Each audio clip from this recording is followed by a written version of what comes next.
First thing on our agenda.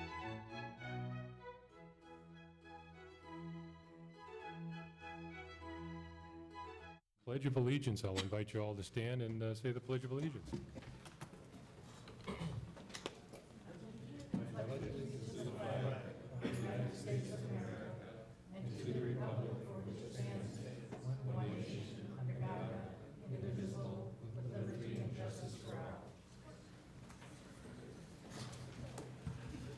Good, I can hear you guys even way in the back there. All right, next up, we're looking for an approval of tonight's agenda. So moved. Second. We have a motion and a second. Any questions? All right, all those in favor, please signify by saying aye. Aye. Aye. Any opposed? All right. Next up is recognition of student, staff, and public. So it looks like we've got quite a few people here tonight. And I'm just going to guess, because of conversations I had before the television was turned on, that these are some of our government class students. So I have a little thing to read, and then I'm going to ask you to come on up and just say hi. A requirement of our 12th grade government class is to observe a governmental meeting of some sort, things that they may attend, or city council meetings, or school board meetings. The Social Studies Curriculum Guide identifies essential standards, one of which is 2. And now after you guys leave tonight, you will have a firm understanding of this. Understand the role and influence of political process and organizations by examining the role of interest groups, think tanks, the media, and public opinion on the political process and the public policy formation. You guys didn't know you were going to do that, did you? So, we have some high school seniors here. What I'm going to ask you to do is come up to this microphone, the podium. Just tell me your name and give me your teacher's name, if you would. So go ahead and form a line at that microphone. You can do it real quick if you're here for your student. I think you need an hour of time. Don't be shy. And then go ahead and lean into that mic so mom and dad or whoever's at home can hear you. Shyla Rudersky, Storling. All right, and then when you're done, you can just go back and sit down. Okay. Savannah Bennett, Sterling. Savannah Beto and Storling. I'm Elizabeth Olson, and I have Storling as well. Austin Ron, Mr. Trzynski. Alex Elverson, my teacher's Mr. Storleen. Yazzie Salgado, my teacher's Mr. Storling. Rachel Brown, my teacher is Mr. Storling.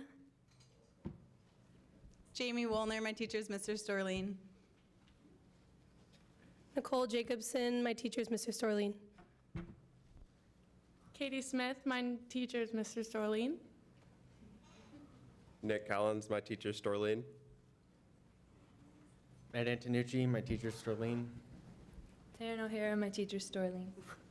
Danny Sanchez, my teacher, Storleen. Matthew Raming, my teacher, Storleen. Izzy Indereden, my teacher, Storling. Matt Mulligan, and my teacher, Storleen. All right. So am I right in assuming we're coming close to the end of the semester? We got a lot of students here tonight. We also have one young man who's here to observe our meeting and earn a merit badge. And that's a scout badge, is that right? Yeah. So if you want to, you don't have to. If you want to, you can come on up to that mic and say hello. Okay. That's all right. We don't want to force you. He's here with mom tonight, and that's pretty neat. So thank you guys for coming. We'll encourage you to stay for the whole meeting. You don't have to.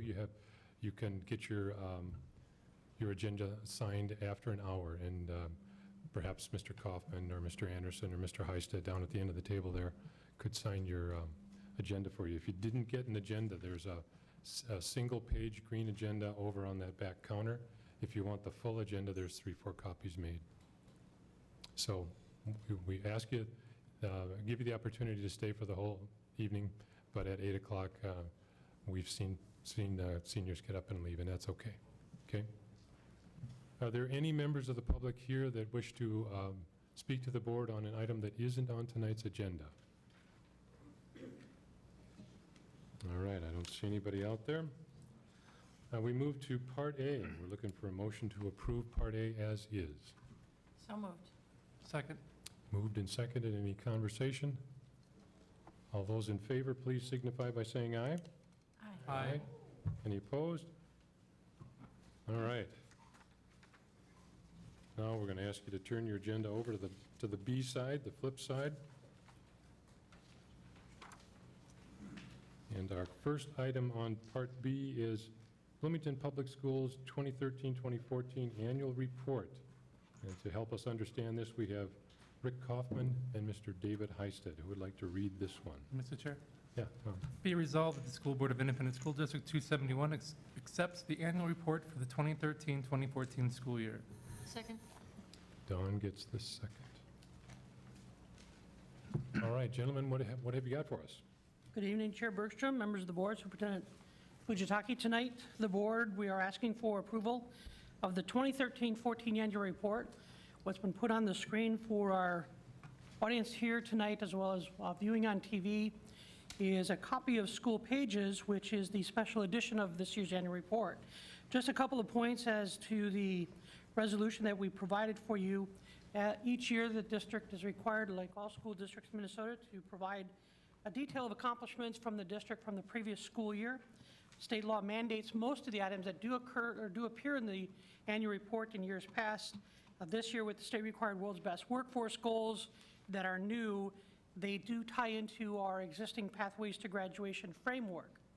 The format that we decided to go with this year, which for a variety of reasons, one being to a greater number of residents, we went with the School Pages. It fell in line in terms of timeliness for the second issue of the school year, as well as cost-effective approach to sharing not only their achievements, but also the successes and challenging work that we face each year for our community. The District Curriculum Advisory Committee, which is a piece that is required for approval and is on, I'll get to these, which is on page 4, I believe. This was an expanded version of School Pages. Typically it's 4 pages, we went with 6 pages.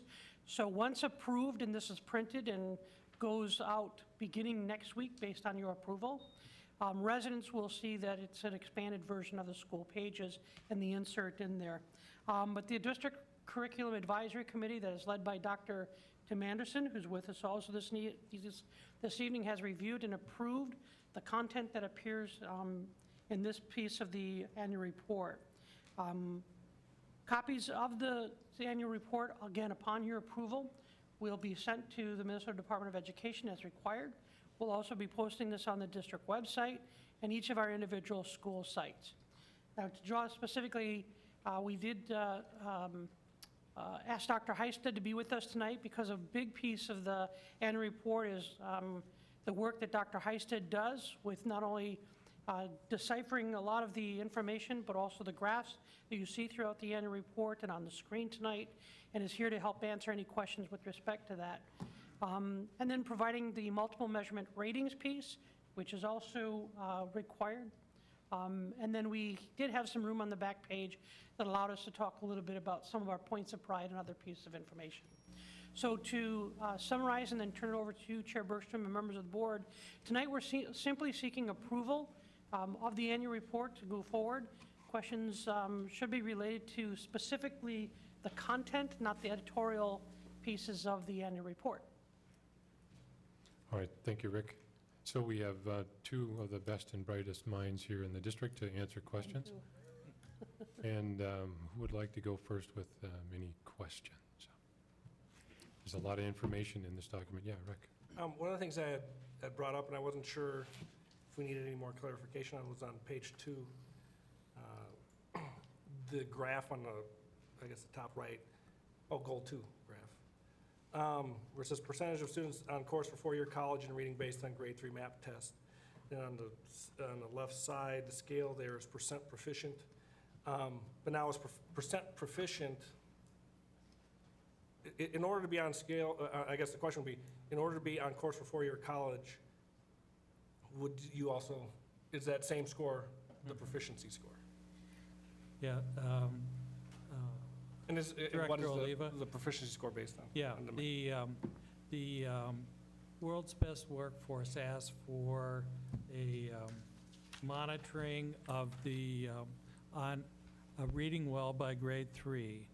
And we have done extensive longitudinal analysis to see what score would really predict reading well at grade 3, and tied all of our early childhood assessments, kindergarten assessments to that. It used to be that the reading proficiency at the state level was below a grade level. That was a problem. Now the reading proficiency for the MCAs is above grade level. So we've chosen to use the pathway analysis on track to get into a four-year college as reading well. It happens to be about at the 50th percentile nationally, so it truly is on grade level. And so the graph that's in goal 2 then is actually showing that information, and we'll show that every year on track to read well by third grade. The graph in goal 1 for kindergarten assessment was aligned to the old MCA standards, and I know you and some of your colleagues asked about that, to have 90% plus at that level. We are, with the new vision cards that we'll be presenting, be realigning the kindergarten assessment to this on track to read well by third grade, and we'll have a new baseline. So the percent proficient, that is, we aren't showing what the state considers proficient. Am I getting that correct? On goal, so goal 1, that's the old state proficiency rating, but goal 2 is what we're considering percent ready for college. So that could be different than the. So the goal 1 is based on the beginning of kindergarten assessment, our EKA, Bloomington EKA. Goal 2 is based on the MAP assessment, which actually predicts college readiness better than the MCAs. And the problem with going with an MCA proficiency goal is that proficiency cut score changes frequently, and this will allow us to keep the same measurement across time.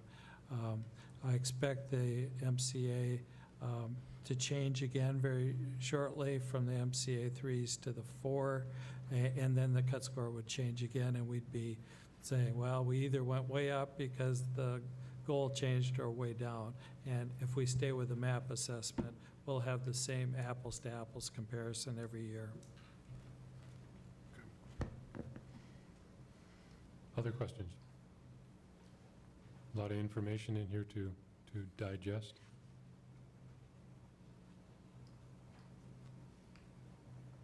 Don't be shy. All right, well, yeah, go ahead. I guess if no one else is going to ask anything, I'm just wondering if we're telling the right story with this. You know what I mean? Because the way it looks, if I'm just reading this and I don't have all that background knowledge, is the way it looks to me is okay, if I give you my kid at 90%, he's only going to be at 60% when he gets to third grade. Mm-hmm. And that's the way it looks, but that's not really what we're saying. I'm just wondering if there's a different way we need to say this. Yeah, Director Oliva, I was very concerned with that too, and that's why I'm proposing that we realign the kindergarten assessment with the on course for college readiness. And the board had not yet seen those vision cards, and so this had to come out. There was a deadline for this before we could get the vision cards to you. So it's a matter of timing.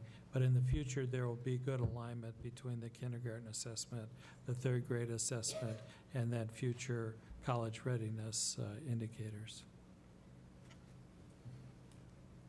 Yeah, Jim. And then I just had kind of a curious question. So if Bloomington Public Schools aim for students in third grade to achieve grade level literacy, and then the subtitle, percentage of students on course for a four-year college in reading based on grade 3 MAP test. Mm-hmm. So obviously, we're setting that base, and then we have to continue doing all the excellent things we're doing to make sure that it comes to fruition, that they are college, four-year college ready. There's Yes, some right. assumptions in that. Yes, we need to make continuous progress with those students, at least a year's growth every year for them then to be on track. Thank you. Any other questions? Okay, like I mentioned, a lot of really interesting data. I know David finds this stuff fun. It's interesting to look at these things, and Rick, I know what you mean. You can interpret the charts differently. If betting were legal, I would bet a nickel that we're going to get feedback on that. We've had this problem for about 10 years, where the kindergarten assessment showed that we had 90% ready for kindergarten, but then when the MCA scores came out in third grade, then they'd be closer to about 50%, so, yeah. All right. Anyone else? I would point out that we've made great progress in graduation rates, and that the gaps have been decreasing. Our students in poverty and students of color have made significant gains in graduation rates, and I expect next year's results to show an even bigger increase there. Might also point out that our growth in mathematics has been very strong over the last 2 years, and that we have more students making high growth in mathematics on the state tests, and we're accelerating progress for those students. In reading, we're about even in terms of the percent making high growth and low growth, so that's an area that we're targeting for interventions this year. I did have one question, and I'm looking at it here and on my printed version. It's the families chose Bloomington. So 623 non-resident students chose Bloomington. Do we have any information on what it is that brought them from their home district to Bloomington? Not specific, just anecdotal. Okay. Any ones you care to share? Or Early childhood, the Dimensions Academy, over 50% of the students in Dimensions Academy programs are non-resident, non-Bloomington resident. Those are the two that come to mind. Reputation, history reputation of Bloomington is very good. So we've always seen there's more non-resident students than resident students choosing to go outside of the district. So it's always a gain to the good for us. yeah, I'm looking right now at a net gain of 117 students. Yeah. Well, that speaks well of the programs, certainly. Any other questions? All right, we do appreciate the time and effort put into this one. Let's go for a vote. All those in favor, please signify by saying aye. Aye. Aye. Any opposed? All right. Thank you very much. Thank you, gentlemen. All right, next one up is the enrollment report for 2014, and we have John Weiser is going to give us this particular presentation. Who would like to read this one?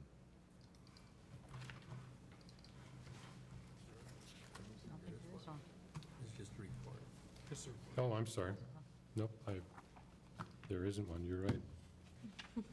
I jumped ahead one.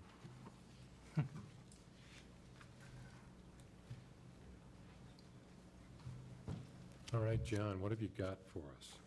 Chair Bergstrom, Superintendent Fujitaki, board members, I'm here tonight to present the October enrollment report. This is a report our office does annually to explain to leaders and to stakeholders, explain about our changing demographics, our changing enrollment. It's 20 pages long or so. I'm going to highlight, for brevity, I'm going to highlight an interesting point here and there. You can find the full report in the board documents. It's also posted to the website. If you go to any of our district web pages and search for the keywords enrollment report, you'll find this report plus the last 5 or 6 years of reports. All right. Starting on page 3, there's a little more deeper explanation about why we do an enrollment report. As I said, we help decision makers and stakeholders. So for instance, if you hear somebody say that Bloomington has 10,012 students enrolled, or that we're a 47% ethnically diverse district, that those numbers typically come from one of these enrollment reports. And when we report that we've increased our ethnic diversity by 2% year over year, that typically comes from this annual snapshot that's taken in October. The advantages of doing a report at the same time each year is you get some good cross-year references. You can see over 1 year growth. If you're measuring the same data year over year, you can look for trends. On page 4, we have a reference to the student data site. Our district is proud to have a strong, robust student data site. That data site takes a nightly, on that data site you'll see a nightly snapshot of where we stand in these areas, plus a whole number of other areas, including assessment results and so on. That data site is managed out of Dr. Heisted's office. If you were to look on that site today, you might not see a number for number match with this October report as those numbers change and 4 students join us and 3 students move out and so on. But if you're looking for up-to-the-date data, that is a good place to go. All right, so let's look at some data on page 5.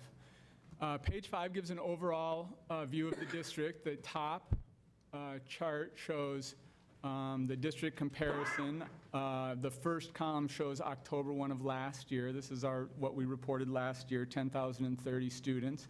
Compare that to the second column, 10,012 students. We frequently cite that as our official enrollment for the year. If you look further down the columns, the difference from projection and the difference from last year, you can see that we are 18 fewer students this year than we were last year. Take that same structure and you break it down by elementary schools and secondary schools. That's the second and third chart on that page. So in the second chart, you can see the first line is last year's actual counts on October 1st. For each of our elementaries, Hillcrest being the first one there, then Indian Mounds, the Normandale Hills, and so on. Then the next line is this year's October number, so you can compare and contrast the two. The projections next, and then the difference from projections, how far we were off from our projections. If you look to the far right corner of that middle table, that number 81 there, that shows that we were 81 students off of our projections at the elementary, for the elementary total, for instance.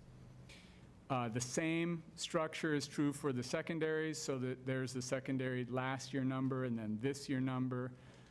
If you look at that number in the lower right-hand corner, the projection for this fall and the actual number of students who showed up in the first week of October was spot on, 0 students off. One other thing I'll point out about this report that's different if you're looking at an older report, we had a program change. We took an embedded student services program that was in several of our elementaries and 2 of our middle schools, and we called SUN. And so in that middle table there, the last column after Westwood is the SUN program. It has 26 students. Last year, those 26 students would be embedded within other programs. Part of that move was to make way for all-day K. Slide 6, or page 6, is a look at class size. So if you look there, you can see kindergarten through 12th grade. You can see schools along the left-hand side, and you can see the different sizes of our classes and the different sizes of our schools. For instance, the first column shows that we have a kindergarten class, the first year of all-day K, for the district of 757 students. You'll see on the lower right-hand corner, 10,012. You'll see that number in a lot of places. That is our annual enrollment. When we look at demographics, here's this, page 7 is a summary of the demographics of our district in the upper, or it's broken up by 3 elementary, middle, and high school, plus the total. There, at the top of that first column is, again, that 10,012 students. I'll just walk you down that first column. So first we look at the female-male gender split among our those 10,000 students. The next set of data is about ethnicity, the different federally described ethnic categories. We are a 47% ethnically diverse district. That is up 2% over last year. Last year that number was 45% for ethnic diversity. The next 2 lines of data are EL, our English learning population. We're at 13% English learners. That's flat over last year. That number was also 13% last year. The next set of data is about free and reduced lunch status, those students who qualify for free or reduced lunch. 41% of our students qualify. That happens to be up by 1% over last year. Next is regular ed and special ed. How many of our students are qualified for special ed, have IEPs? 12% is that number. That is flat from last year to this year. And the last group there is what you had indicated when you were talking to Rick and Dave, the number of non-resident enrollment. So last year, if I remember, was 623. This year, that number is 638. So we climbed a little bit in non-resident enrollment. Next page. On page 8 and 9, we do the same breakout for school-by-school comparisons. So the columns are the same, the rows are the same there, same demographic breakdown. I won't walk you through much of that data. You can see, for instance, that the ethnic diversity at our elementaries is 50% ethnically diverse. That's 3% more ethnic diversity at our elementaries than our overall district percentage of 47%, and that individual percent at the elementaries is up by 2%, just for example. The next page, while I'm on this slide, I'll say that the SUN students, those 26 SUN students, they're added in the elementary column. So here you'll see them as the last column vertically. You can see their ethnic breakdown and their EL status and so on. Some of those SUN students are middle schools, but it got too messy to try to divide them up into secondary and elementary students, so we grouped them in with the elementary students. Also, when you start to talk about such small numbers, 26 students, then you're no longer getting into aggregates. You might actually identify a student because the numbers are so small and that's the only one in that category. So we kept them in the elementary for this report. If we go forward to slide 10, this puts those demographics into some context. So I'll explain slide 10. I took 3 of those demographic features, the English learner percentage, the ethnic diversity percentage, and the free and reduced eligibility. The groups of data down below are Jefferson and Kennedy on the left, black bar, then our 3 middle schools, black bar, then our 10 elementary schools. The schools within their category, so within those 10 elementary schools, are sorted from lowest free and reduced eligibility percentage to highest free and reduced eligibility percentage. So for instance, you can see Hillcrest there. Hillcrest, the green bar under Hillcrest, sort of in the middle of that graph, for instance, has a 6% EL. That's the green bar. It has a 29% ethnic diversity number, and then a 21% free and reduced, the blue bar. Going all the way up to Valley View Elementary, which is on our far right, 91% ethnic diversity. I think the power of a graph like this is it sort of shows that these things run together. That a school that has high free and reduced eligibility probably also has additional demographic challenges like EL.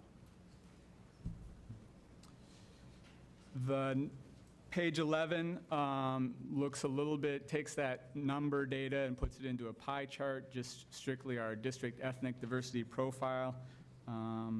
It shows that we are a 53% white district, 16% Hispanic, 19% Black, 10% Asian Pacific Islander, and 2% American Indian. And again, that number changes by a percent or two every year over the last 10 years, and this year it's up from 45% last year. Going forward, the second half of the report is some of those historic trends. So let me quickly go through a couple of those, and then I'll field some of your questions. Page 13 shows the last 10 years of our enrollment. And so as you've seen, our enrollment has been declining, especially over the longer range, but over the last 10 years, it's been declining from 10 years ago, 10,498 students, down to the current measure of 10,012 students. You see, comparing the two dots on the right, 10,030 to 10,012, that we're 18% or 18 students less this year than we were last year, for instance. If you take that same 10-year span on page 14 and look at the ethnic diversity numbers, you can see we've risen from 32% ethnically diverse district to 47% ethnically diverse district over that 10-year span. Looking at this next page gets a little bit messy, but it breaks out our 10 elementary schools along those same ethnic diversity numbers. So if you choose the guide along the top of that page and pick a school, the top one, for instance, is a little bit out of the cluster, so that's easy to see. That's Valley View Elementary, and 10 years ago, Valley View Elementary was a 75% ethnically diverse school. You can see how it's changed over those last 10 years to its current status at 91%.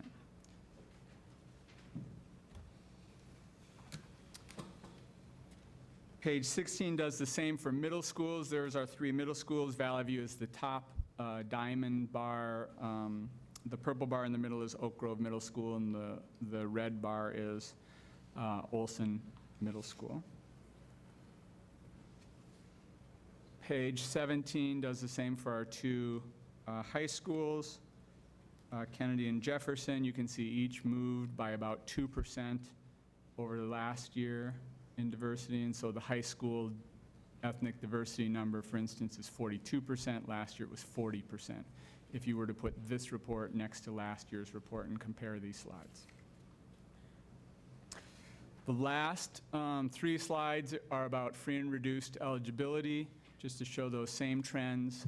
First, based on the entire population of the district, we've gone from 29% free and reduced eligible student population to 41% free and reduced eligibility over that 10-year span. Page 19 does that breakout for each elementary school. You may notice some ups and downs in some of these elementary schools.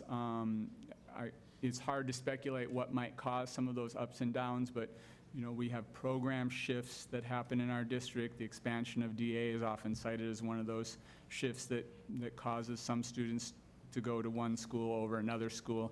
When we did a boundary change several years ago, so at the time we do a boundary change, you might see some of these 10-year graphs move up or down a little bit. Page 20 shows the free and reduced eligibility change over time. Last 10 years of our three middle schools, Valley View there is at the top, 69% free and reduced lunch eligible student population, followed by Olson, and then, followed by Oak Grove, and then Olson Middle School. And slide 21 is the two high schools, Kennedy there at the top and Jefferson below. With that, I know I went pretty quickly because there's a lot of stuff going on there. As I said, the report itself will be posted to the website. The last 5 years of reports or so are posted to the website. You can pull them up, put them side by side if you're interested in looking at some comparison for a particular question that you have about where we were 2 years ago compared to today. If there's specific research questions, you can pose those research questions. Why does this line move up so much more dramatically than these other lines? Those kind of research questions we can sometimes investigate and find answers to, and sometimes we can speculate and suggest why we think that we have one sort of movement over another. So with that, I'll take your questions. Great, thank you, John. Who'd like to start? Tom? So on the dynamic data site page, on page 4, it's got the link to the website there, which I clicked on for the Bloomington results, and it's got, for 2014, currently, what does it have? 10,017 students. So that's as of today that's been changed? Yeah, so you're looking at the data site right now? Correct. Yeah, so the data site would be a reflection of last night's data Okay. upload. It also has 2015 and has 9,996 students. Where does that data come from? We're actually in the 2015 school year. Okay. The way data works is you have the column that says the school year, and because we're in a school year that goes from 14 to 15, we call that the graduating class of 2015. This is the 2015 school year. So which is the 2015 would be... Which is the today's numbers? There's two different numbers. One's 10,017, the other is 9,996. The 2015. That's the 2014, and it's got 10,017 students. I'd have to see it. Okay. You're saying it shows two numbers? It has one for 2014, which... That would be last school year, the 13-14 school year. 2015, it has 9,996 students. So what is the today's? 9,996? That would be the today's enrollment? Today's. Okay. As of today. Okay. All right. Got it? Yeah, I got it. Okay. Just want to make sure which one we're looking at. 'cause Yeah, you- right. He said 10,012 was at October 1st. I'm like, hey, did it go up 5 or did it go down, 16? Yeah, I get it. Good question. Any other questions? Just briefly for the folks that are watching at home and are wondering what the students enrolled in the SUN program, that's identified as students with unique needs. So SUN is that acronym. Yeah. They don't have access to this, I think, if they're watching at home right now. So, I do have a question. yes, Nellie. Well, first, just want to say thank you for bringing this report. It's good to see those numbers that, sometimes we go around wondering, what's happening right now that's different from last year. So that's a very informative document. But would it be possible to include graduation rates in all this? It hasn't been included previously. Typically, the primary audience for this report has been principals, building leaders, program leaders primarily. Public do come to the website to download the report. So graduation rate might be something of interest to the high school principals, perhaps, but I've never heard it proposed as a...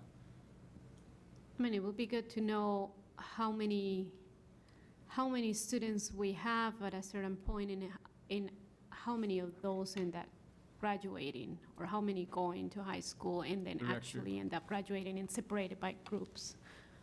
One thing about this report is a snapshot of October 1. So what it's providing information, like John mentioned earlier, about comparing from one year to the next year. Graduation rate is more of toward the end of the year, or end of the year data. So I don't see it being in an October 1 report. It might be in some other fashion that we provide that information.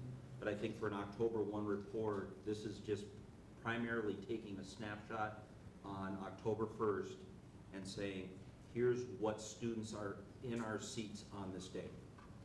Mm-hmm. But eventually, can we have a graduation report, Dr. Dave? The graduation rates were in that report that Rick and I just talked about. It's goal number 4 of the World's Best Workforce. So it will be reported every year in that annual report. Whereas this is really a demographics report, an enrollment report, then the annual World's Best Workforce will be kind of, broader outcomes like graduation. Oh, the other thing is graduation is always a year behind the state. It takes them 6 months to analyze the data, to calculate exactly what our four-year rate is.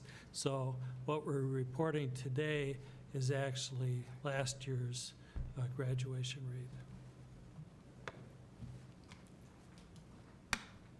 Okay, any other questions?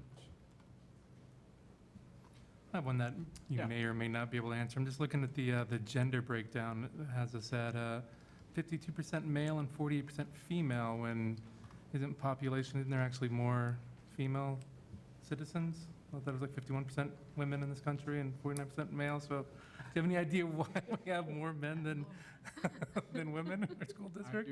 I do not know if I'll be able to help you with that. Okay, just want to make sure there's not something that female students are leaving the district for some reason. Thought it was unusual. I've not seen any evidence of that. Okay, all right. All right, other questions? It's a lot of data, a lot of information. Do appreciate all the time and energy and effort that's been put into this particular document. It's hard to know how to present it in a way that's meaningful, that gives us a good understanding, but isn't a phone book of information. So I do appreciate the energy and effort put into this. Thank you very much.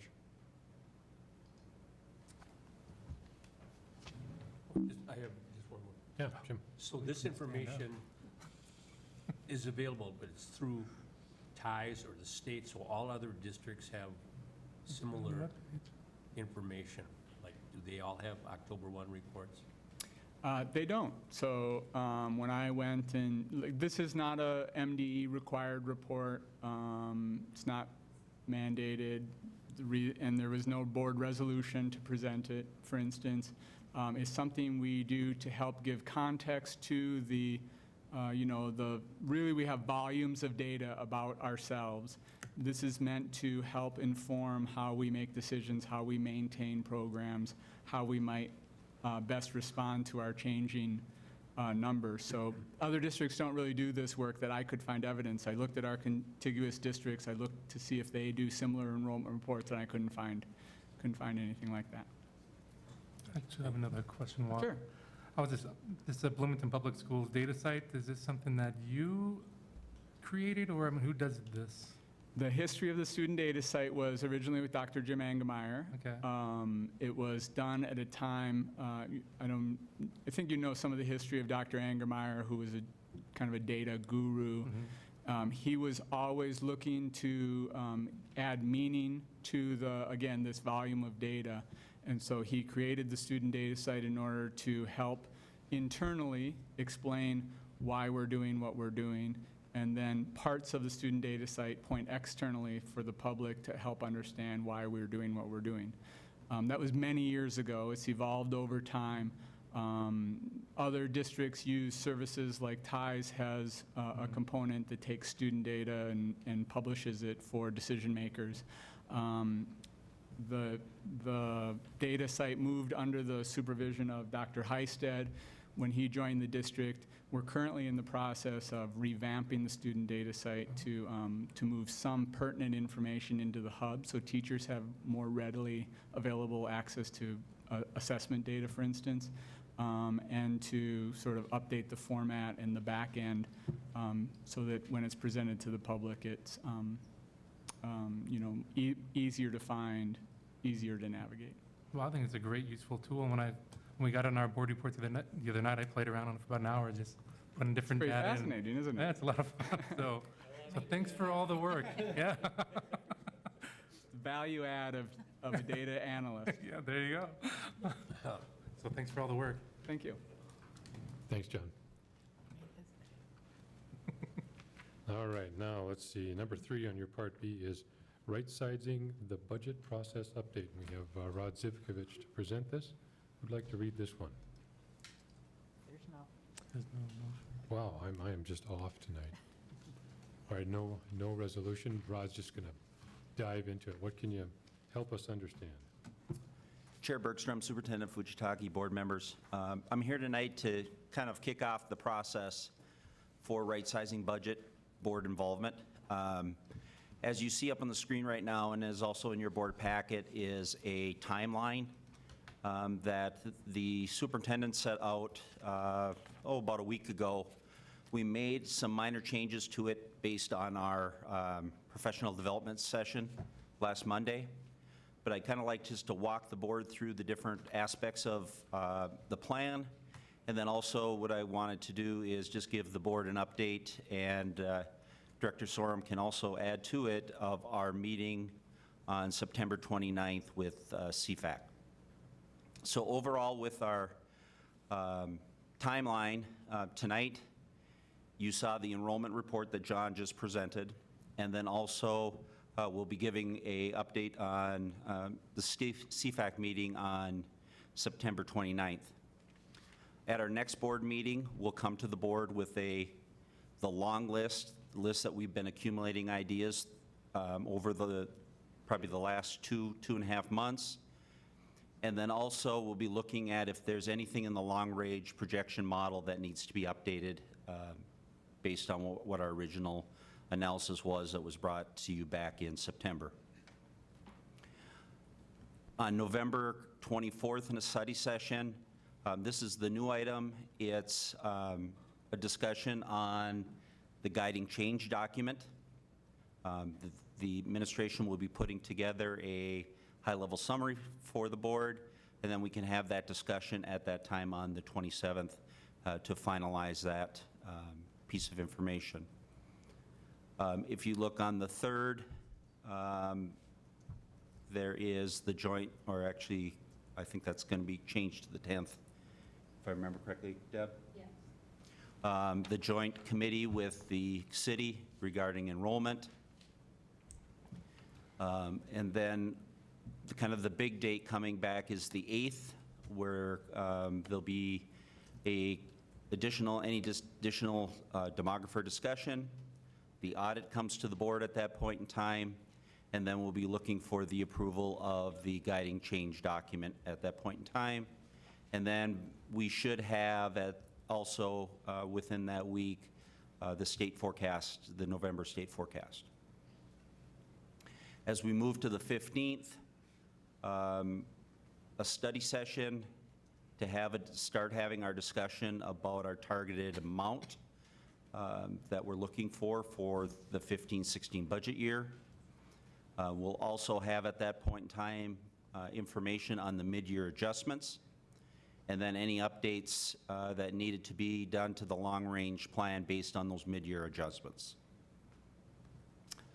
Then on the 12th, we'll be coming back to the board for approval on that targeted amount. We'll also be looking for approval of the mid-year adjustments. And then also in the negotiations, we'll be looking for parameters at that point in time.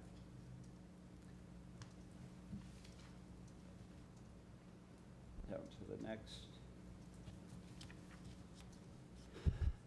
Then on January 26th study session, we'll be bringing to the board a list of the long list items that fit within the board's discussion and approval of a targeted amount for the board then to finalize and come up with a final list for the February 9th, so then we can start our budgeting process after that point in time. So before I get into the CFAC update, any questions regarding the timeline? Yeah, I got a question. So the joint council board meeting that was on the 3rd, we moved to the 10th, correct? Correct. And then so the other meeting you have on December 8th, you have the discussion from the demography report and then the approve of the guide to change document. Is that still going to be on the 8th then? We probably won't have that on the 8th. Okay. So I can go ahead and cross all that off on the 8th then, or we're going to reschedule that meeting to, is that still going to be? The discussion part of it would just be part of the 10th meeting. Okay, and then the approve of the guiding change document would be on the 8th. That's our normal board meeting. Okay. But we won't have the presentation of the demography report or the discussion of the demography report? Correct. Wouldn't that be important piece of information for the guide and change document, or it's not really related? I think that it's important information for the future, but it's not going to be, I don't think, final information for us to make a decision on the 15-16 year. Because we'll have that information on the 10th for the enrollment, which will be more set to your discussion on the 15th for setting that targeted amount. The guiding change document, if you remember, is more of the overall items that are looking at things that are off limits, things that we can't do, and it's just kind of laying out the process of why we're needing to make these changes and what are the results that we're looking for. Again, we're having we can have some of that discussion on the 24th of what needs to be in there, and if enrollment is part of it, then we can always make adjustments to that at that point in time. Okay, well, I'm just visualizing it. I think it's kind of hard to make long-term plans of right-sizing the budget if we don't have the projections of our enrollment.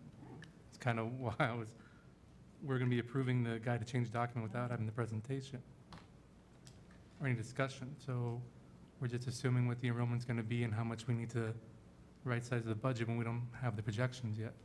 I don't think the guide and change document has the number in it, though. But it has what we want to do and what we won't do.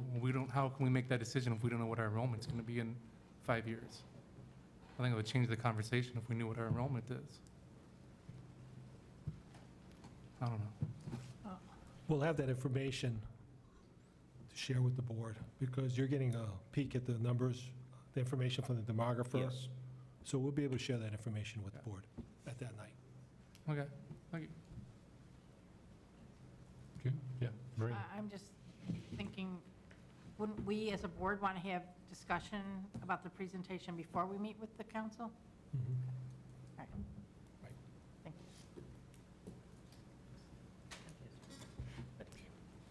Anyways, a lot of work coming up here on this particular calendar. I'm still confused. How are we going to do that if we're not getting the presentation till the 10th? We haven't seen the report yet. Rod will be seeing a draft of the report shortly, and once we get the report, we'll share it with the board. Okay.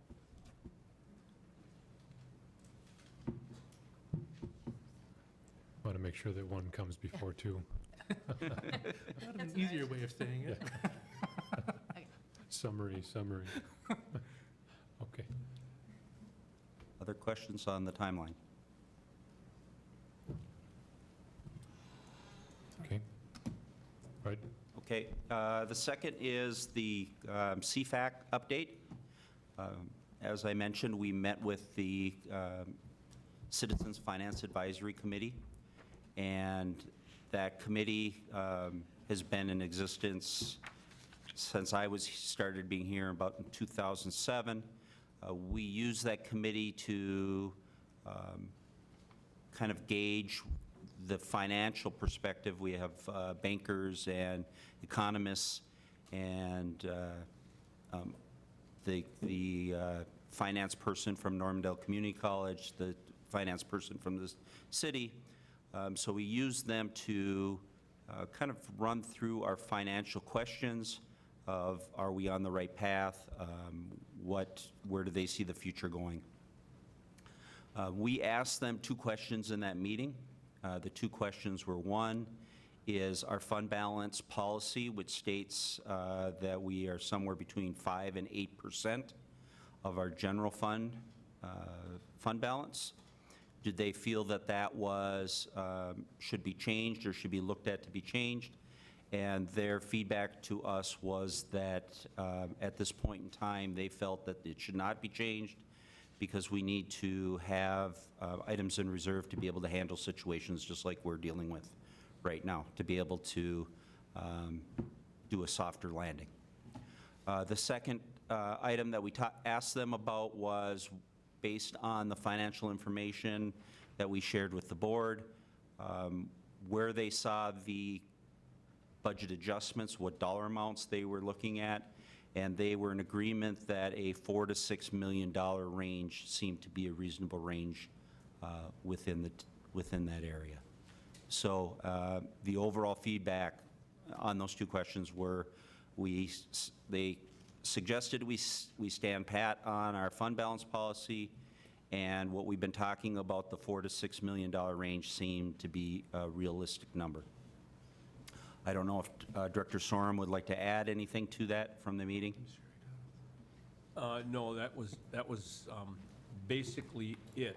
They realized the financial situation. We talked about the state and other districts and what they were doing, and they said as long as we had some reserves in which to reduce amounts, that was a good plan. But they did recommend that we maintain our 5 to 8% fund balance, because it just is necessary in a somewhat dynamic setting that we're entering into. So we talked about the 3 to 4 year plan and how we need to address some other concerns, but nothing that they recommended at this time.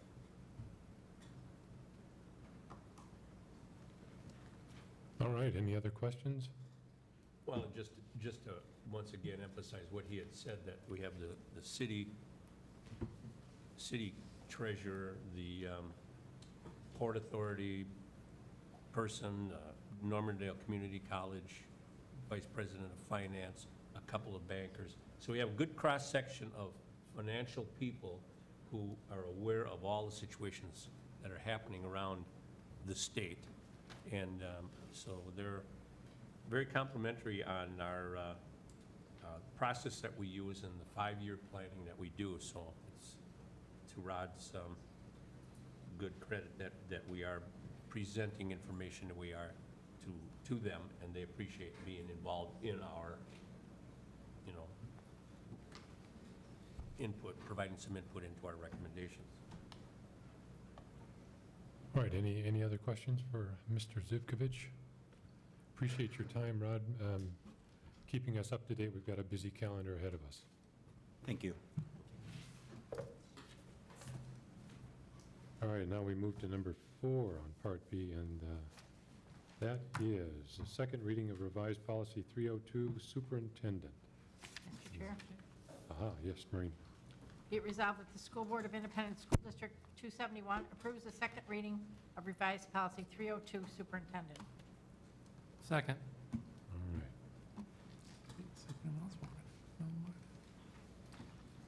Yeah, Les. Okay, thank you. This policy addresses the role and overall responsibilities of the superintendent. This is a state-required mandatory policy. This is the second reading. At the first reading, a suggestion was made as far as wording, and that suggestion was for paragraph 3, general responsibilities, subparagraph B. It read, the superintendent shall annually evaluate all district administrators that directly report, and it ended there. And the suggestion from Board Member Leva was to add the words to the superintendent, and that's been done. That's the only other change. And this policy is the state, the MSBA model policy for this topic. All right. We've had a chance to look this one over. Changes that were suggested are made. Any conversation on this before we move to vote? All right, all those in favor, please signify by saying aye. Aye. Aye. Any opposed? All right. Next one up here is the revised policy 410, family and medical leave, and Mary Burrows is going to help us through that. Who would like to read this one? Mr. Chair. Yeah. Be it resolved, the School Board of Independent School District 271 approves the second reading of policy 410, family and medical leave policy. Second. All right, Mary, what have you got for us? Okay, Chair Bergstrom, Superintendent Fujitaki, and members of the board. Again, this is a second reading of a policy. The first reading was October 13th. This policy deals with family medical leave and parenting leave under state and federal law. It follows the MSBA policy and is a mandatory policy. Okay. Any questions, comments, concerns? All right, let's move to vote. All those in favor, please signify by saying aye. Aye. Aye. Any opposed? All right. Thank you, Mary Burrows. Next one up is revised policy 603, Pathways Advisory Committee. Who would like to read this one into the record? All right. Be it resolved that the School Board of Independent School District 271 approves the second reading of policy 603, Pathways Advisory Committee. Second. All right. To help us out with this one, we have Assistant Superintendent Chris Lennox. Great, thank you. Chairman Bergstrom, Superintendent Fujitaki, and members of the board. Tonight, we do have the second reading of policy 603. The updated version of that policy is in your materials, and it reflects one change that was requested following the first reading of the policy back on October 13th.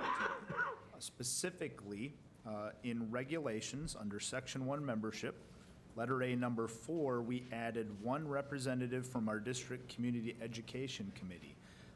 Since there is not a separate district adult education committee, this addition was made to include that representative from the community education committee who has oversight for adult education. So conversations with Tom Holton, they'll make sure that representative, of course, is able to speak to adult education. That is the only change that was made to the policy or the regulation since the first reading. So administration is recommending approval. All right. Questions, comments? Yeah, that community ed rep that you're speaking of, is that a student? Is that an employee? Or? Usually, it would be adults on that committee, and if you I mean, an recall, adult student is what I was meaning. Yeah, it could be. It could Okay. be, and so we would leave it to the committee to recommend a member. I believe for this go-round, it was Doug Langfels. Yes. Doug is a parent.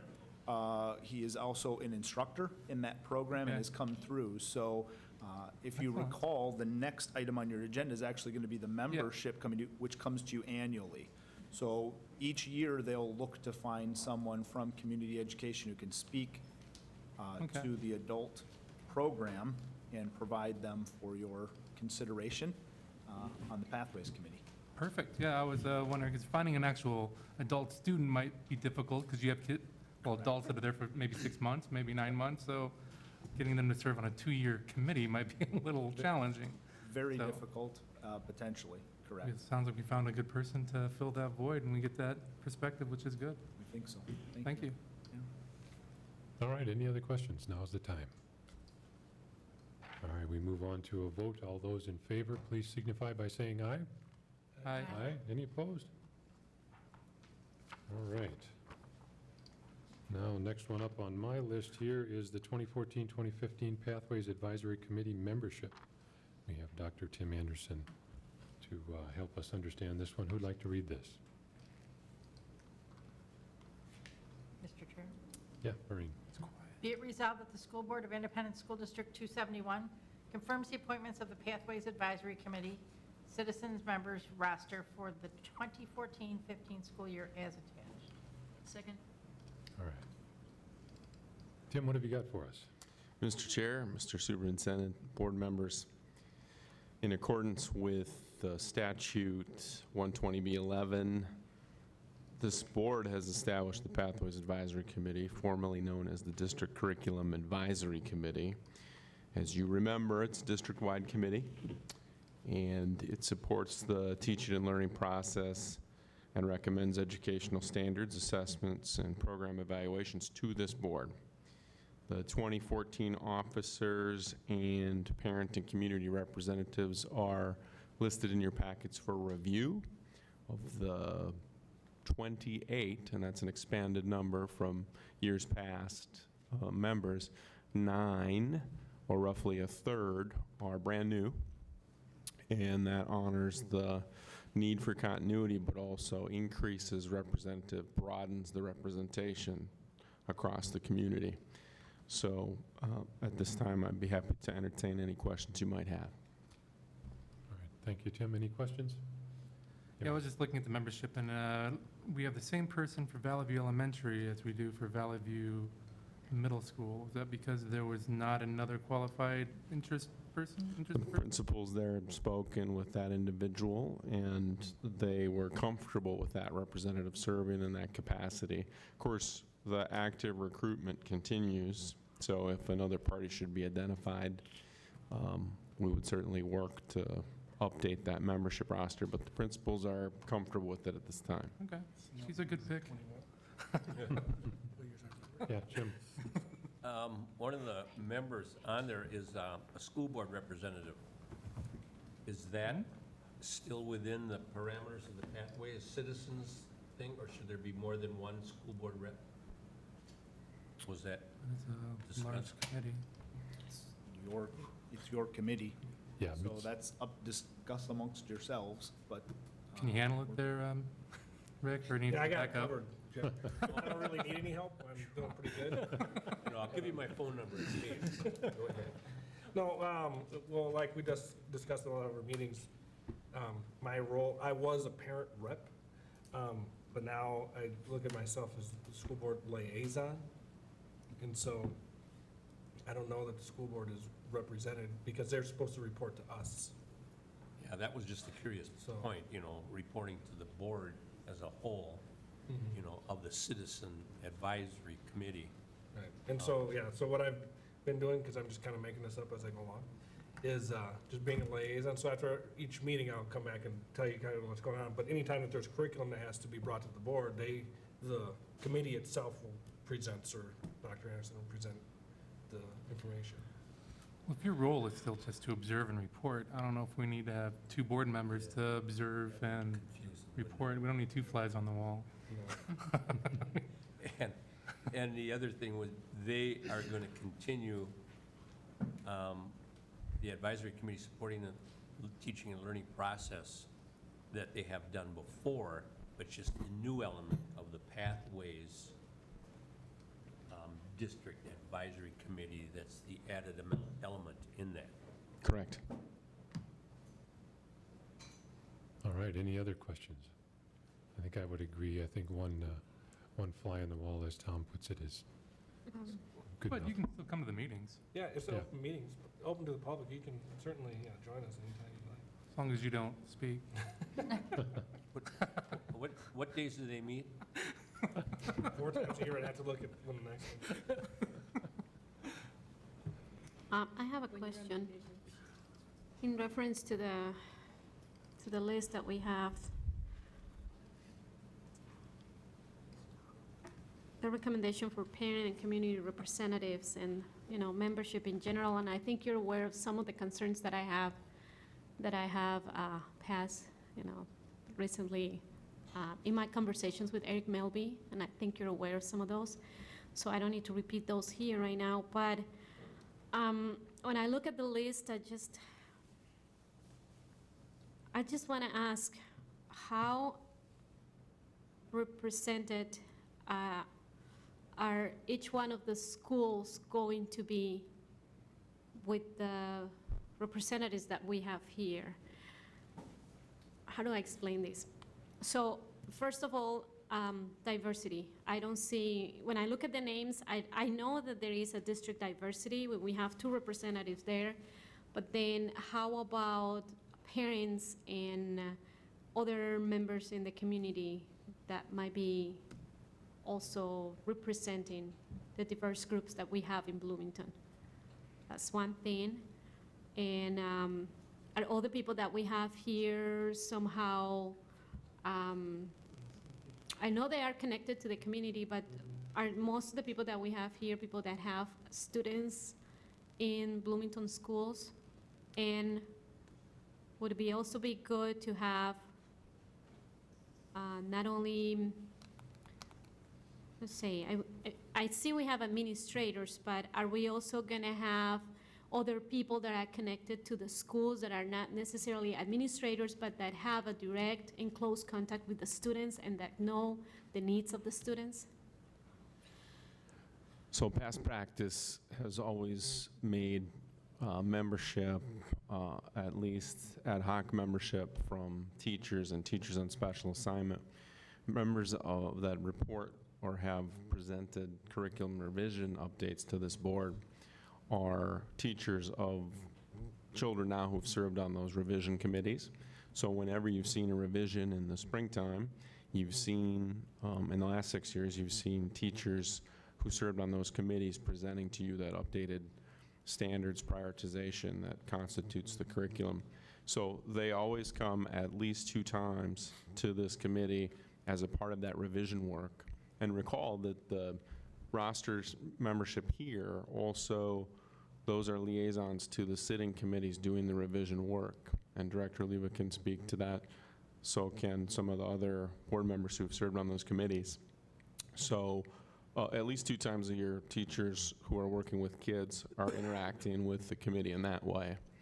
And with regard to membership, as the Assistant Superintendent indicated, this 28-member group that's expanded from 19 to 20 members from before is your advisory committee. And so, you know, ultimately it's up to this board what you want that roster to be.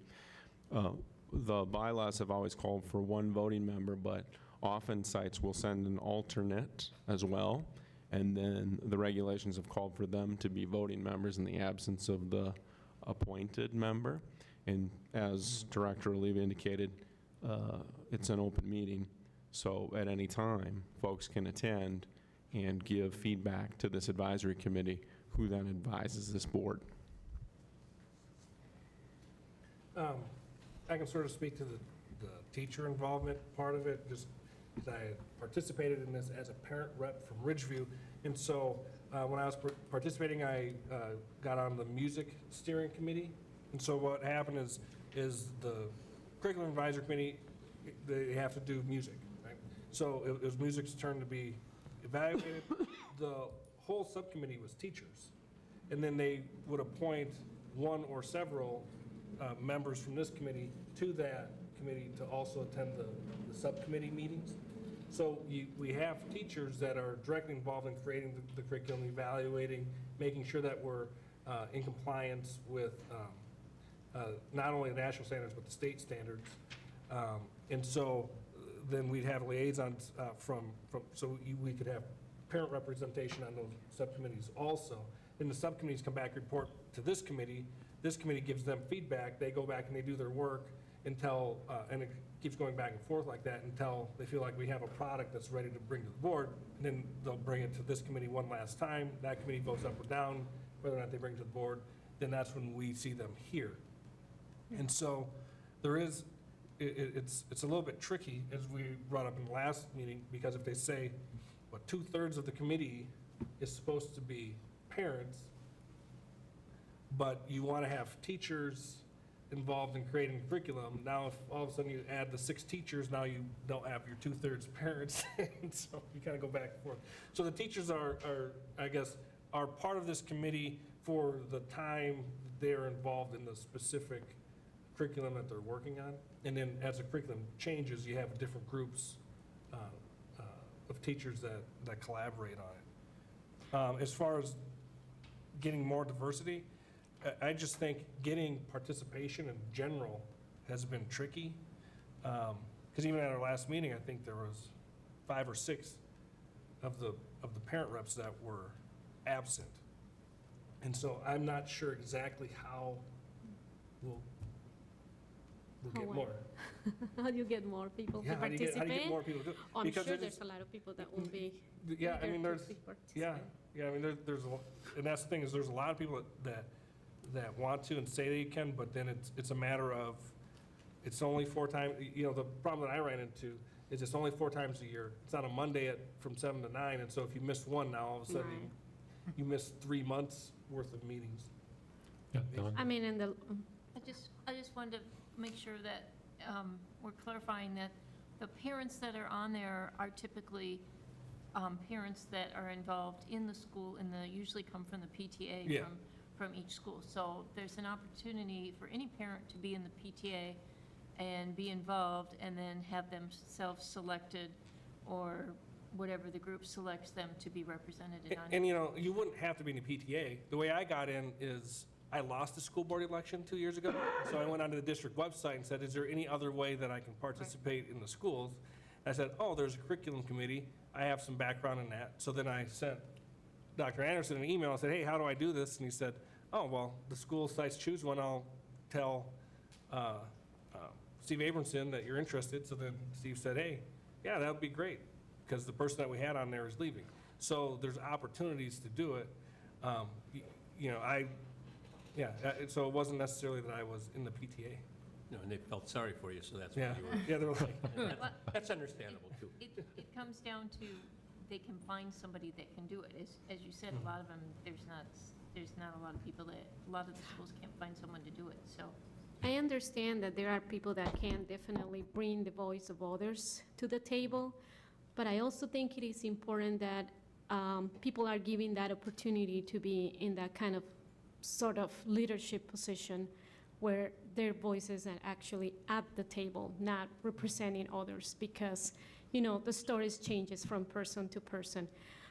Now, if we're being encouraged to include everybody and to have not only diverse, but also, different members of the community, what makes the whole community is our administration, our parents, including parents from PTA, different parent groups, teachers, students. So I just want to make sure that as we are just about to start this, that we are starting with this whole group of people that can actually bring different perspectives and not only bring the voice of others, but people who actually have been in those kind of shoes and who actually have been working directly with the students, and that, like I said before, know the needs of the students because they've had been close to them. And I don't only mean teachers, but also other staff members. There's other people that I'm sure that have been involved in different things in schools that have staff members, not necessarily teachers, but that will bring great input to the work that we're doing here. So I think it's great, the people that are here and that they are willing to serve and to participate. I'm not saying that I don't like anybody there. I think it's great. But I just want to make sure that we are really being inclusive, that we are actually giving opportunities to a lot of people that haven't been participating, but that are so good that you can just tell and you can just say, hey, you should run for the school board, for example, right? Or you should probably participate of this and that. Would you like to do that? Because you have, so many great ideas and you have been so involved in this and this and that, and you have experience with this and this and that. So I'm just saying that it would be great. We have 50%, we just talked about that, almost 50% of 47, right? Diverse population too in the district. And I don't know, it's just a concern that I have. And the other thing is that I see that there are certain schools that seem to have bigger needs in terms of closing that achievement gap too. I don't know if we're also looking at, when we bring people representatives from different schools, if we are having equal numbers, or are we adding an extra person just because the need is a little bit different? Well, so one nice thing about the regulations is that, again, it's an open meeting. So folks who want to participate have multiple pathways, from just coming to meetings to either going the way the Director Oliva went or through PTSA. And again, those site principals who have been helpful in recruitment have, worked diligently to try to recruit members to serve. And so in the weeks leading up to tonight, and of course in the fall, had a number of interactions with site leaders who know the community and who have done their part to recruit and solicit membership. So just because if we take action tonight and this is the roster, doesn't mean that folks who have continued or new interest after tonight would be excluded. They have a pathway to have their voice heard and to be present for those meetings. And we'll work together. I think Director Oliva and myself can work together to make sure they have a seat at the table. Jim. Yeah, I just wanted to get some clarification too. This was just a renaming of the DCAC committee, in a sense, because the world's best workforce citizen public meeting is open to the public, where we share all the information that we got from all those groups. So it is kind of interesting that if this PAC is that going to be dealing with pathways as the world's best workforce? Because I was under the impression that the world's best workforce advisory committee was something else. Now, did I miss something where it was changed to, instead of the world's best workforce, it's PAC? Correct. Okay. The way Bloomington Public Schools is meeting the requirements of world's best workforce is through Pathways to Graduation. So this committee was simply called the Pathways Advisory Committee. And the legislation remains, the legislation that was directing the district curriculum committee fell under World's Best Workforce. So similar to the conversation we had prior to this with our Youth Advisory Committee explaining this is how we're meeting those requirements. So it is a bit of a reconstitution, but it is also an expansion of that group. We did add additional membership to the group. Annually, that will come back to you, so you will review that membership each year, in addition to the support that Director Oliva and Mr. Anderson are suggesting along the way to include additional voices. In the end, it is up to the board. It is the board's advisory committee. If it's not meeting your needs, we would want you to talk about that, because obviously you're going to be wanting to get feedback from this group to advise. And this is not to be confused with the Early Childhood Family Center PAC committee. That's the Parent Advisory Council. Yeah. There's some other PACs this time of the year that I'm concerned with, but we don't need to go into that. But so the at-large members, I know personally have been at-large for a long time. And that category once was business or general. I'm just curious as to whether we need 4 at-large, or maybe we just definitely need to have 2 additional diversity members or something like that to be all-inclusive. Like I said, I know all of those at-large members, and I know at the time when it was a small version of PER that we needed to include a couple of extra citizens on it, and then it was found to be so much fun that they just naturally wanted to continue, and that's fine. But it's just kind of to what Nellie was saying. The makeup has been basically the same as it was, and we are leaning toward 50% diversity. I just think that maybe we should talk to the principals or re-examine a little bit how we include the members. And knowing Brenda, it would be an easy one for her to pick somebody else. I know a lot of energy and effort has gone into this particular list. Certainly at the school level, the principals share their input, and they know their particular community, that they're sort of like the mayor of their own 500-person town. So I know there's a lot of energy and effort that have gone into this, and But it is. And I don't know, because I don't associate the race with the name, but there's more. These aren't just white people here. I mean, I think 2 of the parents, at least 2 of them, are African American. So we do have some diversity there. It's not like it's just a bunch of old white guys hanging out. So, if that's a concern, that we don't have ethnic diversity, that it is being addressed naturally through the committee without us specifically looking for it. Now, if we want to say, hey, should the American Indian Advisory Committee, which I believe we just approved, if they would like to have a specific representative from their group, Exactly. we could certainly do that. If there's, was it the LPA, the Latino Parent Association, if they And then want to have there's Somali. or a Somali group, I mean, that certainly is something that we could look into if they wanted to have someone there just for the sake of those are, what was the term, traditionally underserved populations. We certainly could. I don't know that we necessarily need to change the recruiting from the specific schools, though. 'Cause I wouldn't want to put a principal in the situation of saying, I know you have this person over here who volunteered, but what we really need is this type of person from your specific school. I don't think that we want to get into that, but if there's these specific parent groups that already naturally exist, I don't see why we couldn't or wouldn't or shouldn't include them. Is that sort of what you're getting at? Yes, that, and thank you. And, I think it's also important that we make sure that the people that are going to be serving that committee actually know why they're going to serve in that committee, And I know that we all have good intentions. We all want to work with the schools and we want to work for the kids. But I think there's also the need for understanding where we're coming from with this and where is it that we want to go.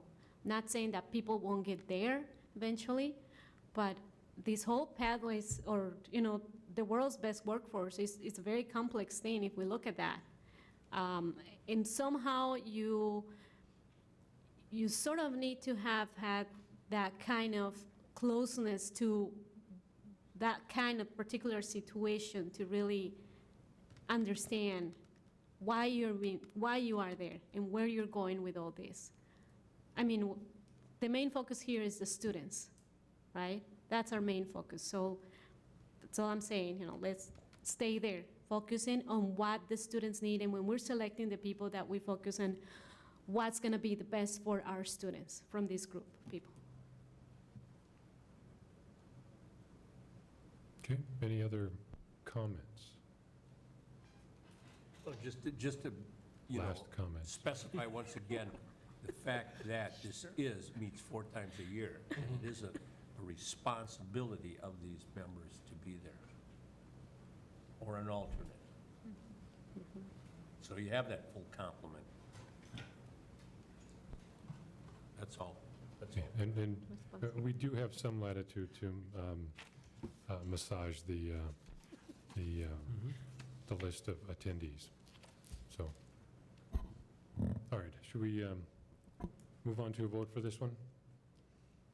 All those in favor, please signify by saying aye. Aye. Aye. Any opposed? All right, good conversation. All right, the last one here is number 6 on Part B is graduation exercises, and Chris Lennox has this one. Who'd like to read this one into the record? Tom. Be resolved, the School Board of Independent School District 271 establishes graduation exercises for the 2014-15 school year on the following dates. Kennedy High School, Monday, June 1st, 2015 at 5 p.m. Jefferson High School, Monday, June 1st at 8 p.m. Furthermore, the School Board of Independent School District 271 establishes a location for the 2014-15 graduation exercises at Mariucci Arena at the University of Minnesota, and approves a facility use agreement with Regents of the University of Minnesota and the aforementioned dates. Second. All right, moved and seconded.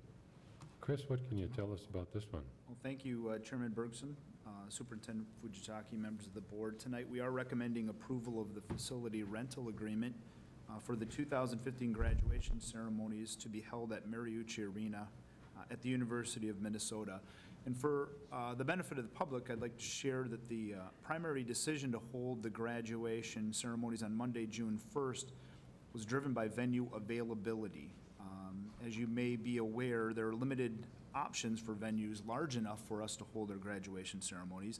The demand for these venues was extremely high the first week of June, so our options were limited. And for 2015, there really was only one date open, which is why administration is recommending holding graduations for both Kennedy and Jefferson on Monday, June 1st. More information, of course, would be shared with parents and the public regarding the details of the ceremonies as we move forward, assuming the board approves the agreement this evening. So again, at this time, administration is recommending approval of this resolution. All right, questions, comments? The folks at home watching, just mark it on your calendar, June 1. I, for one, I'm glad that they're both on the same day. Wait till you're. Wait till you have to stand. Wait till you're 30 that night. Wait till 8:30 that night? Okay, let's move to a vote on this one. All those in favor, please signify by saying aye. Aye. Aye. Any opposed? All right, thank you very much, Chris. All right, now we move into board member reports. This is an opportunity for each board member to share with general public what we've been up to since our last meeting. Can be a activity attended or a committee assignment, whatever you'd like to report on. Who'd like to go first?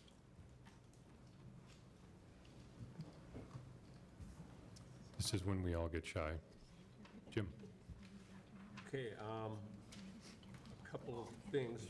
Last week was pretty busy. As many of you know, I'm the member, the school district representative to the Beyond the Yellow Ribbon Committee that Bloomington still has. And we're still working for the help and assistance and the recognition of all of our military families. And although they don't recognize themselves, a lot of times families are in need, and so that's where the Beyond the Yellow Ribbon Committee comes in to help and offer veterans jobs and a variety of assistance programs. We're starting a new pilot program in the middle schools, and the first one's going to be at Olson Middle School, and we have a couple of teachers designated to help. And it's going to be similar to an after-school program, not unlike Galaxy or something like that, but for military kids. And it's going to be unique enough where we just offer programs and assistance with that. So we're going to start that and see how it works out at the middle school. But Beyond the Yellow Ribbon is still a viable committee working in Bloomington. You probably saw some at the Heritage Day Parade and so forth. Second one was I attended the Prodigy Award winner the other night over at Kennedy's Media Center, where the technology team had won the Prodigy Award for doing so much help in the schools with the technology. And I could ask John Weiser to explain more about it, but he had already talked earlier about the report. So we just want to recognize that the technology team in the middle school and secondary school won the award. I was also at the League of Women Voters, had an immigrant tell your story over at Highland Methodist Church on Wednesday nights, which was really exciting to listen to some of about 5 different immigrants who live here in Bloomington and their story of success and how they've been able to survive, assimilate, and come into the community and be successful with their children as well. And the next night at another church was a bullying seminar where we had a lady from Faribault whose son committed suicide due to some bullying, and she made a nice presentation to a big group of middle schoolers and high schoolers and their parents about bullying. And it was nice that I was there, and it was easy enough for me to take out my Bloomington policy on bullying to share with them a little bit about how serious we believe the problem is, and that we go out of our way to make sure that the schools have a team for anti-bullying and that everybody is involved in preventing or at least talking about and maybe reporting bullying activities. So those are the things. I have been doing some work on the superintendent evaluation. A couple of members, we've all received maybe a copy of the Minnesota School Boards Association new superintendent evaluation, which is considerable. I've also talked to the Minnesota School Board's executive director about that, and he realizes that we're going to be working with Teamworks International in about a month to look at our superintendent evaluation, and I have some other ones too. So just as an alert to the Superintendent Evaluation Committee, will probably meet after November 17th when we meet with Dennis Cheesebrow about sharing some of the documents and deciding what we want to do as we move forward to the superintendent evaluation. That concludes my report. All right. Anyone else? Rick? I attended the Community Education Services Advisory Committee meeting last week. It was mostly an organizational meeting, determining officers, determining goals. And then the Youth Advisory Committee, we met prior to this, for the people at home that may not know, we met with 16 high school students, mixed between Kennedy and Jefferson. I'll get together with Director Sorum and Director Corman to maybe summarize some of what came out so that we can have an official report that we give to the board. And I had an opportunity to go visit Normandale Hills this morning and walk the school with Andy Baumluth. The new construction looks beautiful, it looks seamless. So it's kind of funny though, it's like if you look closely, you can tell that the bricks are a little bit shinier than the old bricks, but they match the things and to match the footprint and the colors and everything. It looks great. I had also talked to him about the lockdown that they had at the beginning of the school year. He said everything worked. It was a little soon, you know, they hadn't had a whole lot of practice with it, and so it was a little bit of getting used to. He said it was kind of like driving a new car, like, okay, we have this new system, let's do it, but everything worked. He was very excited about it. He was very excited about how, you know, the school really does go locked down. He walked me in and said, this is all the farther you get because these doors bolt shut, and all the teachers can lock the rooms from the inside, so he was very excited and very happy. From what I gathered from the improvements that we've made to the school. And so that concludes my report. All right, who would like to go? Don had, or Nellie, go ahead. I just want to say that legislative committee met for a second time, and I think committee is ready to bring a report to the board next school board meeting. Okay. We'll be working with superintendent on that. Good. During the week. Don, I think you had your hand up. The Special Education Community Advisory Committee was scheduled to meet last week, but was canceled. Evidently, too many members had conflicts to have enough people there for a meeting, so they canceled it. I had a chance to visit Southwood School, and they had a visit from the firefighters while I was there, so that was kind of fun to see. Unfortunately, though, there were several children that cried because they were afraid. So, And you had to help. yes, I did actually grab a couple of children for someone. And then also I visited there in one of the early childhood autism programs, and the teacher there told me how much the Smart Board has helped her with that program and how much that's helping our students. So I thought that was great feedback on our technology. And I also visited Bright Beginnings and Kinder Prep at Pond. And so was in both of those classrooms. I did a classroom visit to the SUN program again. I think the room I was in were mostly kindergartners. So I spent some time in there with doing some reading, I guess, letter recognition and reading with some students in there. So that was fun. I also went over to the Family Center, had their Fun Fest in Richfield, because obviously we have joint early childhood with Richfield, and that was greatly attended. It was packed in there. You know, it was kind of hot for some of the kids because many had costumes on, and there was such a huge crowd that many were trying to get out of them. But they were so cute. It was a great event. And then I went from there to the Oak Grove Family Bingo Night, and that was also very well attended, and hopefully their book fair was doing very well because they had a lot of people there. I also attended Oak Grove Elementary's PTA meeting. And the last thing I have is Director Bartolotto and myself were appointed by our board member for the MSBA, appointed us both to represent Area 11 at their delegates assembly. They had some openings, and so they filled it by appointment. So we were both appointed to attend that. So we'll be going to that in November and December. Thank you. Great. Let's see, anyone else? All right, I have a list. I'm pretty sure I can read my handwriting.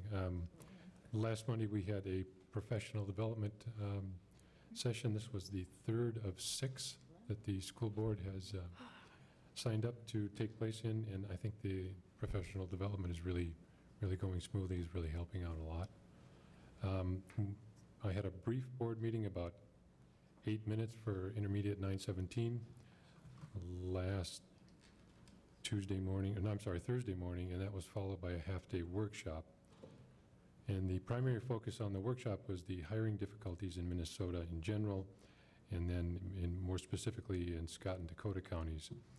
And it was interesting to see what the employers are looking for and what type of education is needed for the jobs that are just around the corner. Dakota County Technical College is where we meet, and so I was not surprised to see that there was a large offering of technical careers that employers are looking for, as well as four-year colleges. So it was really interesting to see that. Made it over to the Prodigy Award presentation over at Kennedy in their media center. Jim and I were there. I only had one piece of cake. The award winners were Andy Badeau, Katrina Mesra, and Sean Beaverson. So I want to give a shout out to those guys. Katrina's daughter showed me some interesting ways to cut cake, and that you have to eat it from the inside out. So I was pleasantly surprised on her ability to get to the inside without messing up the outside. I went to the play night of January 16th over at Kennedy, and was chosen, I'm assuming that was a random choice, to be one of the 12 jurors in that play. And we delivered our verdict of not guilty, and we were admonished and told never to come back for the next 5 years. So I'm sure that particular result was part of the play. At least I'm hoping so. We had the Youth Advisory Council meeting earlier tonight. Really interesting to see these kids and how energetic and enthused they are in that conversation. It's nice to hear from them. They gave us some good perspective. Also attended the immigrant story from the 5 different individuals, Jim and I and Maureen. And Don, were you in a corner somewhere? Or? I was in another meeting. Oh, okay. Just really interesting to hear perspective of how these people, where they came from, how they got here, and their successes and their challenges along the way. Also had a chance to take my wife on a short date. We walked down to Oak Grove Elementary on Friday to look at the book fair and then play some bingo. And I really enjoyed the treats. There was a young man who was walking around with a box full of treats. And of course, they're no charge, but he was saying crackers, cookies, water, gummy bears, whatever it was. It was a lot of fun to see that. Did not win at bingo, so I'll continue to go whenever there's bingo. I'm still trying to win there. That ends my particular report. We move on to the superintendent's report. I have 2 requests. The first is a request for motion to establish a closed session for negotiations on November 10th, and that's to follow the school board meeting that night. So moved. Second.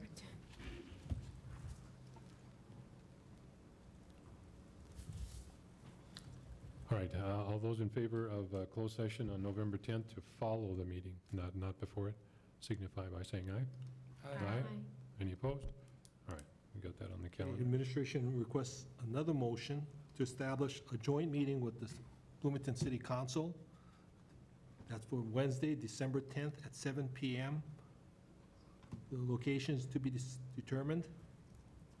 And the topics will be, we have 2 demographers showing up. Our contracted demographer, Hazel Reinhardt, will be presenting our district's enrollment projections, and the state demographer will be there to talk about the overall demographic situation in Minnesota. And the last time we had a joint meeting was in September 2011. Yeah, this is long overdue. This will be interesting. All those, We have to have the motion first? yeah, we need the motion. Second. Moved and seconded. All those in favor, please signify by saying aye. Aye. Any opposed? All right. And last is just for information, primarily for the public. In May of this year, the board approved 5 goals for the 14-15 school year.